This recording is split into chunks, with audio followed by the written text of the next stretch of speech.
بسم اللہ الرحمن الرحیم۔ السلام علیکم۔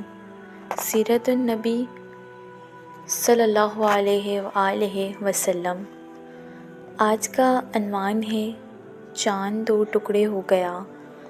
حضرت حباب رضی اللہ تعالیٰ عنہ فرماتے ہیں کہ ایک روز میں حضور نبی کریم صلی اللہ علیہ وسلم کی خدمت میں گیا، اور یہ وہ زمانہ تھا جب ہم پر خوب ظلم کیا جاتا تھا۔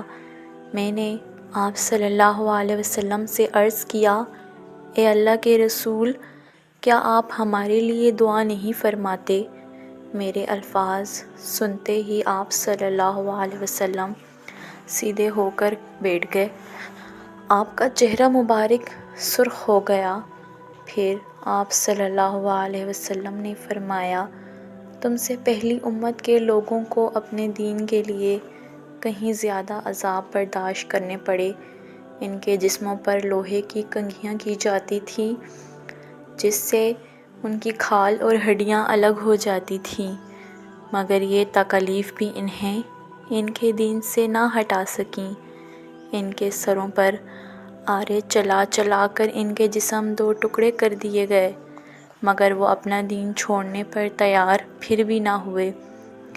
اس دین اسلام کو اللہ تعالیٰ اس طرح پھیلا دے گا کہ ثنا کے مقام سے خضر موت جانے والے سوار کو سوائے اللہ تعالیٰ کے کسی کا خوف نہیں ہوگا، یہاں تک کہ چرواہے کو اپنی بکریوں کے متعلق بھیڑیوں کا ڈر نہیں ہوگا۔ حضرت خباب بن ارت رضی اللہ تعالیٰ عنہ فرماتے ہیں کہ ایک دن میرے لیے آگ دہکائی گئی، پھر وہ آگ میری کمر پر رکھ دی گئی، اور پھر اس کو اس وقت تک نہیں ہٹایا گیا جب تک وہ آگ میری کمر کی چربی سے بجھ نہ گئی۔ ایسے ہی لوگوں میں حضرت عمار بن یاسر رضی اللہ تعالیٰ عنہ بھی تھے۔ حضرت عمار بن یاسر رضی اللہ تعالیٰ عنہ کو ان کے دین سے پھیرنے کے لیے مشرکوں نے اس طرح ظلم کیے، آگ سے جلا جلا کر عذاب دیے، مگر وہ دین پر قائم رہے۔ علامہ ابن جوزی رحمۃ اللہ لکھتے ہیں، ایک مرتبہ حضرت صلی اللہ علیہ وسلم اس طرح تشریف لے جا رہے تھے کہ اس وقت حضرت عمار رضی اللہ تعالیٰ عنہ کو آگ سے جلا جلا کر تکلیف پہنچائی جا رہی تھی۔ ان کے کمر پر جلنے کی وجہ سے کوڑ جیسے سفید داغ پڑ گئے تھے۔ آن حضرت صلی اللہ علیہ وسلم نے ان کے سر پر ہاتھ پھیرا اور فرمایا، اے آگ ٹھنڈی اور سلامتی والی بن جا، جیسا کہ تو ابراہیم علیہ السلام کے لیے ہو گئی تھی۔ اس دعا کے بعد انہیں آگ کی تکلیف محسوس نہیں ہوئی۔ حضرت ام ہانی رضی اللہ تعالیٰ عنہ کہتی ہیں کہ حضرت عمار بن یاسر، ان کے والد یاسر، ان کے بھائی عبداللہ اور ان کی والدہ سمیہ رضی اللہ تعالیٰ عنہ، ان سبھی کو اللہ کا نام لینے کی وجہ سے سخت ترین عذاب دیے گئے تھے۔ ایک روز جب انہیں تکلیف پہنچائی جا رہی تھی تو نبی کریم صلی اللہ علیہ وسلم اس طرف سے گزرے۔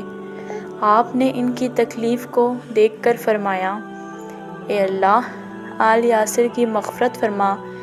ان کی والدہ سمیہ رضی اللہ تعالیٰ عنہ کو ابو جہل کے چچا حذیفہ بن ابن مغیرہ نے ابو جہل کے حوالے کر دیا۔ یہ اس کی باندی تھی۔ ابو جہل نے انہیں نیزہ مارا، اس سے وہ شہید ہو گئیں۔ اس طرح اسلام میں انہیں سب سے پہلی شہید ہونے کا اعزاز حاصل ہوا۔ آخر انہی مظالم کی وجہ سے حضرت عمار رضی اللہ تعالیٰ عنہ کے والد یاسر رضی اللہ تعالیٰ عنہ بھی شہید ہو گئے۔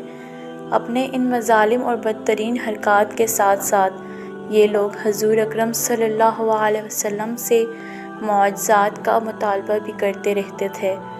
ایک روز ابو جہل دوسرے سرداروں کے ساتھ حضور نبی کریم صلی اللہ علیہ وسلم کے پاس آیا اور بولا، اے محمد، اگر تم سچے ہو تو ہمیں چاند کے دو ٹکڑے کر دکھاؤ، وہ بھی اس طرح کہ ایک ٹکڑا ابو قبیس پہاڑ پر نظر آئے اور دوسرا قائقان پہاڑ پر نظر آئے۔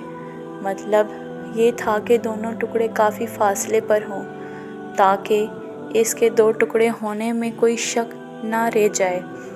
اس روز مہینے کی 14ویں تاریخ تھی، چاند پورا تھا۔ آپ صلی اللہ علیہ وسلم نے ان کی یہ عجیب فرمائش سن کر فرمایا، اگر میں ایسا کر دکھاؤں تو کیا تم ایمان لے آؤ گے؟ انہوں نے ایک زبان ہو کر کہا، ہاں بالکل، ہم ایمان لے آئیں گے۔ آپ صلی اللہ علیہ وسلم نے اللہ تعالیٰ سے دعا فرمائی کہ آپ کے ہاتھ سے ایسا ہو جائے۔ چنانچہ چاند فوراً 2 ٹکڑے ہو گیا۔ اس کا ایک حصہ ابو قبیس کے پہاڑ کے اوپر نظر آیا اور دوسرا قائقان پہاڑ پر۔ اس وقت نبی کریم صلی اللہ علیہ وسلم نے ارشاد فرمایا، لو اب گواہی دو۔ ان کے دلوں پر تو فقل پڑے تھے، کہنے لگے، محمد نے ہم لوگوں کی آنکھوں پر جادو کر دیا ہے۔ کچھ نے کہا، محمد صلی اللہ علیہ وسلم نے چاند پر جادو کر دیا ہے، مگر ان کے جادو کا اثر ساری دنیا کے لوگوں پر نہیں ہو سکتا۔ مطلب یہ تھا کہ ہر جگہ کے لوگ چاند کو 2 ٹکڑے نہیں دیکھ رہے ہوں گے۔ اب انہوں نے کہا، ہم دوسرے شہروں سے آنے والے سے یہ بات پوچھیں گے۔ چنانچہ جب مکہ میں دوسرے شہروں کے لوگ داخل ہوئے تو انہوں نے چاند کے بارے میں ان سے پوچھا۔ آنے والے سب لوگوں نے یہی کہا، ہاں ہاں، ہم نے بھی چاند کو 2 ٹکڑے ہوتے دیکھا ہے۔ یہ سنتے ہی مشرک بول اٹھے، بس پھر تو یہ عام جادو ہے، اس کا اثر سب پر ہوا ہے۔ کچھ نے کہا، یہ ایک ایسا جادو ہے جس سے جادوگر بھی متاثر ہوئے ہیں، یعنی جادوگروں کو بھی چاند 2 ٹکڑے نظر آیا۔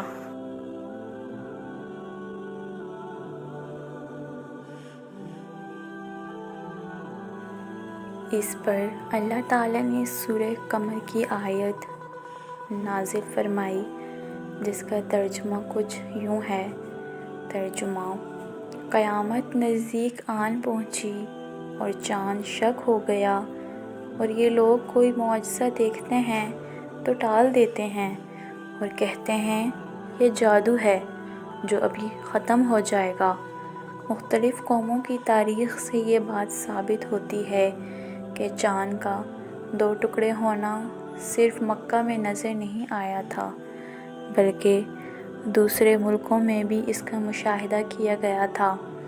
اسی طرح ایک دن مشرکین نے کہا، اگر آپ واقعی نبی ہیں تو ان پہاڑوں کو ہٹا دیجئے جن کی وجہ سے ہمارا شہر تنگ ہو رہا ہے، تاکہ ہماری آبادیاں پھیل کر بس جائیں، اور اپنے رب سے کہہ کر ایسی نہریں جاری کر دیں جیسی شام اور عراق میں ہیں، اور ہمارے باپ دادوں کو دوبارہ زندہ کر کے دکھائیں۔ ان دوبارہ زندہ ہونے والوں میں کسب انقلاب ضرور ہو، اسی لیے کہ وہ نہایت دانا اور عقل مند بزرگ تھا۔ ہم اس سے پوچھیں گے، آپ جو کچھ کہتے ہیں سچ ہے یا جھوٹ؟ اگر آپ ہمارے ان بزرگوں نے آپ کی تصدیق کر دی اور آپ نے ہمارے کے مطالبے پورے کر دیے تو ہم آپ کی نبوت کا اقرار کر لیں گے اور جان لیں گے کہ آپ واقعی اللہ کی طرف سے بھیجے ہوئے ہیں۔ اللہ تعالیٰ نے آپ کو ہماری طرف رسول بنا کر بھیجا ہے، جیسا کہ آپ دعویٰ کرتے ہیں۔ ان کی یہ باتیں سن کر نبی کریم صلی اللہ علیہ وسلم نے ارشاد فرمایا، مجھے ان باتوں کے لیے تمہاری طرف رسول بنا کر نہیں بھیجا گیا، بلکہ میں تو اس مقصد کے لیے بھیجا گیا ہوں کہ ایک اللہ کی عبادت کرو۔